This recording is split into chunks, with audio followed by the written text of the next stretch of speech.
अस्सलाम वालेकुम माँ जी। वालेकुम सलाम। की हाल है बेटा? ठीक है? अल्लाह का शुक्र माँ जी। कारोबार दी सुना पुत्त कि मेरे ही दिहाड़ी अज ओ लो माँ जी की हो गया? हैं? लो कोई जी। गाहक शाक आया चार?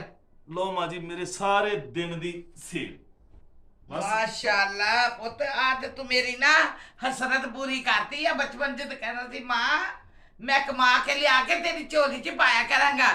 ले आज वो ना मेरी मुराद पूरी हो गई है। अच्छा अम्मी मैं मेरे बच्चियां दा खर्चा दे दी विचों मड़ जाएगा है।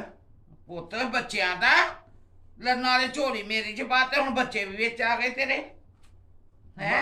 सारी सेल दिन देती है। ਇਹੋ ਹੀ ਆ ਬਸ? हाँ जी माँ जी। ਰੱਖਿਆ ਕੁਛ ਨਹੀਂ ਵਿੱਚੋਂ? नहीं नहीं माँ जी सारे तनु देते हैं बस। ਅੱਛਾ हाँ जी।